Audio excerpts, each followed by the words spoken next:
¿Cómo están, estimados amigos de este canal YouTube? En la Biblia, específicamente en el Antiguo Testamento, está muy detallada la narración de la acción que encomendó Dios a Noé de construir un arca en momentos en que nada parecía sugerir que se construyera un arca al que tendría que ir junto con su familia directa, con una pareja de cada una de las especies de animales que tenían que sobrevivir al diluvio de 40 días y 40 noches que luego se produciría. Recuerdo que hace unos años vi una película, me parece que era norteamericana, en la que un congresista norteamericano eh, era, en tiempos ya, digamos, contemporáneos, avisado por Dios de que debía hacer ese trabajo. Y entonces la película narra un poco todas las peripecias que este congresista norteamericano empieza a tener cuando se va acercando supuestamente el momento en que ya tienen que ingresar al arca que él empieza a construir efectivamente en la ciudad donde vivía. Esto lo comento por lo siguiente. Sí hay varios mensajes en lo que uno puede leer de esa parte de la Biblia. Está el tema que tiene que ver con aquella frase de hay que guardar pan para mayo, u otro que dice es mejor prevenir que lamentar, y pudiéramos hacer varios recuerdos de frases parecidas. Y yo digo en este video, compartiendo esta idea con ustedes, que recordando a Noé, quizás deberíamos buscar que algunos temas recurrentes en nuestra historia republicana y en nuestra historia reciente y pasada nos sigan haciendo daño o sigan ocurriendo con los mismos efectos negativos que deberíamos superar. Voy a poner 3 ejemplos, ¿no? El primero es que claramente el Perú es un país de los más vulnerables al cambio climático y siempre hemos estado, ahora mucho más que antes, pero siempre hemos estado en una situación de fragilidad frente a grandes eventos climáticos. Es probable, por ejemplo, que la extraordinaria cultura moche, con esas pirámides que están allí en el norte de adobe, ¿no?, haya desaparecido por algún tema vinculado a un fenómeno El Niño o algún problema que en esa época pasó, que prácticamente destruyó esa civilización.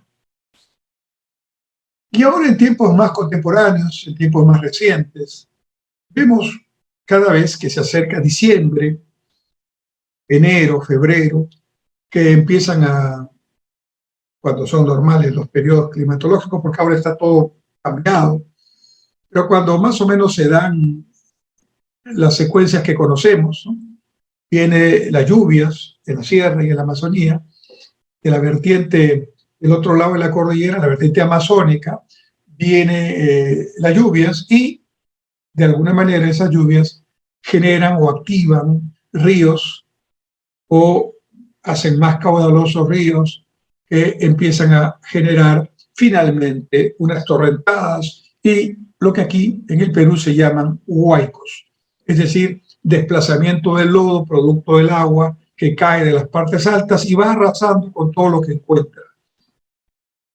Como en el Perú la planificación urbana casi no existe, entonces hay muchos asentamientos humanos, ciudades incluso, que se han ubicado justo en las zonas de las quebradas o incluso en los propios llamados, entre comillas, ríos secos. Los llaman ríos secos porque no tienen agua, pero está claro que está ahí el cauce marcado. La cuenca es sabia, la cuenca sabe por dónde va. Y cuando el ser humano, cuando la humanidad interfiere en esa cuenca, generalmente se producen efectos muy negativos. El sabio Pulgar Vidal, con sus 8 regiones naturales, desde la Chala al nivel del mar en la costa, pasando por la la Puna y llegando a la parte de Selva Baja, ¿no? Nos decía que había que mirar el Perú no longitudinalmente, sino transversalmente, en 3 dimensiones, que claramente había que mirar la cuenca, como dicen también muchos especialistas, seguir la cuenca. El Perú, por ejemplo, está distribuido políticamente de una manera muy absurda, donde una misma provincia tiene distritos a un lado de la cordillera y al otro lado de la cordillera. Es decir, los distritos de la misma provincia no se pueden comunicar entre sí, salvo que bajen a la costa y vuelvan a subir y entren por otro lado para ir al otro lado de la cordillera precisamente. ¿A dónde voy? Cuando reiteradamente vienen estas periódicas inundaciones o estos periódicos huecos, siempre van por el mismo sitio. Generalmente van por el mismo sitio. Y siempre tenemos afectados. Casas afectadas, sembríos afectados, personas afectadas. La pregunta es ¿por qué?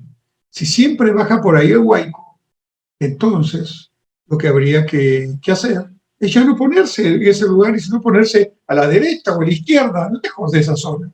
Pero nuevamente se pone la población ahí y muchas veces alentadas por las propias autoridades locales, que incluso a cambio de votos y de prebendas políticas están dando títulos de propiedad en zonas que son de claro riesgo de que pase esto reiteradamente. Pregunta entonces, si esto ocurre normalmente, ¿por qué no planificamos realmente el desarrollo de las ciudades y tenemos en cuenta este tema de fragilidad frente al cambio climático para no repetir tontamente, diría yo, cada año lo mismo, perdiendo incluso vidas y también recursos que no son abundantes? Pero un segundo tema vinculado al anterior. Si sabemos que el río va a pedir avanzar por donde está establecido que debe ir, y durante el año que el río no ha estado caudaloso o no ha habido agua, ha estado seco, como dicen algunos pueblos que se llaman, algunas localidades que se llaman río seco, ¿no? ¿Qué ha estado haciendo durante buena parte del año? ¿Por qué no aprovechamos esa parte del año, como Noé cuando construía su barca antes de la lluvia? ¿Por qué no aprovechamos esa parte del año que no hay lluvia y que no hay huaicos para limpiar las cuencas, para evitar que, como está, digamos, con basura, con rocas que se desprenden también, entonces el agua cuando viene ya en la época de crecida no encuentra su camino y se desplaza a otros lados y ahí es donde produce el efecto nocivo que estaba comentando? ¿Por qué no lo hacemos con tiempo? La prevención de la conservación de la cuenca. Y esto implicaría también trabajar políticamente, ya no por distritos o provincias, sino por alianzas que sigan la cuenca. Es decir, por ejemplo, en Lima hay 3 cuencas, la cuenca del Chillón, la cuenca del Rímac y la cuenca del Lurín. Y esas cuencas vienen desde arriba, desde parte de la sierra cercana a Lima, y va bajando hasta llegar a la zona límite con el mar. Y ahí hay varios distritos, varios centros poblados, incluso varias provincias, incluso varias regiones. Entonces, trabajar la cuenca mancomunadamente, hacer una mancomunidad de la cuenca, es un elemento clave que lo dice la experiencia, lo dice la ciencia, lo dice el sentido común, pero aquí seguimos trabajando cada quien por su lado. Un tercer ejemplo. Cuando nos dicen, vamos a hacer un simulacro para la eventualidad de que ocurra un sismo, un terremoto de gran magnitud. Y tomamos conciencia, quizás un poco más que antes, pero realmente no tomamos verdadera interés en el asunto, a no ser que empiece un terremoto. Y ya es tarde en ese momento. Pensando que Lima y Callao tienen un silencio sísmico de más de 2 siglos. Que no ocurre un evento sísmico arriba de 8,5 de intensidad. Lo que indica que en cualquier momento, ahora o dentro de 100 años, pero en cualquier momento, que no lo pueden predecir hasta ahora los científicos, va a ocurrir un terremoto de gran magnitud, arriba de 8, arriba de 9 tal vez, como el que ocurrió en el norte de Chile en el año 2010, que fue uno de los terremotos más intensos más fuertes de la historia de la humanidad. Y la pregunta es, ¿y si eso ocurre, que puede ocurrir, cuán realmente preparados estamos? Hemos identificado la zona segura de nuestras casas, nos hemos preocupado por tener la mochila de emergencia y además permanentemente revisada. Hemos hecho algún ejercicio con nuestra familia más cercana para que en caso de una incomunicación total sepamos más o menos qué debemos hacer para reunirnos en algún punto sin necesidad de estar llamando por teléfono o usar las redes sociales. Son preguntas básicas y lamentablemente creo que las respuestas son negativas en la mayoría de los casos. Nuevamente, esperar que ocurra una desgracia o una situación límite para recién preocuparnos. Y un cuarto ejemplo de lo mismo es lo que está pasando ahora con la pandemia del COVID-19, el coronavirus. Nadie podía imaginar que esto iba a pasar, sin duda, eso no cabe duda que es así.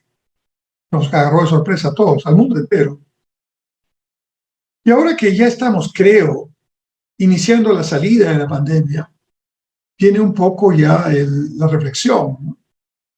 Y una reflexión importante es que la pandemia puso en evidencia la fragilidad del sistema de salud pública en el Perú, su tremenda, digamos, necesidad, sus tremendas necesidades en todo tipo.